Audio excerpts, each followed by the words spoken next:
హరే కృష్ణ అండి.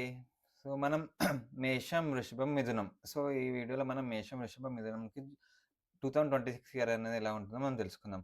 సో, మెయిన్‌గా మేషానికే. మేషానికి ఏంటి అంటే ఫస్ట్ ఏలినాటి శని స్టార్ట్ అయింది. దాంతో పాటు గురు కూడా బాలేడు. సో, ఫస్ట్ హాఫ్ అనేది చాలా డిఫికల్ట్ అని చెప్పొచ్చు. సో, ఓవరాల్‌గా అక్టోబర్ 31 వరకు అనేది ఛాలెంజింగ్ ఉంటుందండి. సో, వీళ్ళు మెయిన్‌గా శని అండ్ గురు ఆరాధన చేసుకుంటే చాలా బెటర్. ఇది లైక్ గ్రహచారం బట్టి సో, మెయిన్‌గా పర్సన్‌కి ఎలా అంటే దశ అనేది 60-70% దశ ఎఫెక్ట్ ఉంటుంది. అండ్ రిమైనింగ్ 30-40% అనేది గ్రహచారం ఎఫెక్ట్ ఉంటుంది. సో, ఇది గ్రహచారం వరకే 30% ఎఫెక్ట్ ఉంటుంది. సో, మీ దశ బావుందంటే అది ఎక్సలెంట్‌గా ఉంటుంది.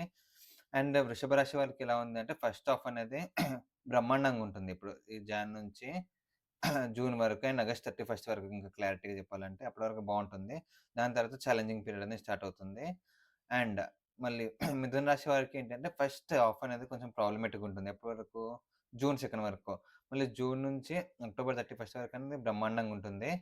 సో, ఇదండి. సో, అక్టోబర్ 31 తర్వాత మళ్ళీ ప్రాబ్లమ్స్ అనేది స్టార్ట్ అవుతుంది. లాస్ట్ 3 మంత్స్ అనేది లాస్ట్ క్వార్టర్. సో, ఇది ఓవరాల్‌గా ఇదండి. మెయిన్‌గా ఈ రాశి వాళ్ళు ఎవరైనా గురువు అండ్ శని ఆరాధన జేసుకోవాలి. గురు ఆరాధన ఏంటి అంటే లైక్ గురువారం సాయిబాబా టెంపుల్‌కి వెళ్ళడానికి ట్రై చేయండి. అండ్ సచ్చరిత్ర పారాయణం చేయడానికి ట్రై చేయండి. అండ్ ఇంకోటి శని ఆరాధన ఎలా అంటే కైలభైరవాష్టకం ఎవ్రీడే వినండి. మోస్ట్‌లీ సాటర్‌డే వింటే ఇంకా బెటర్.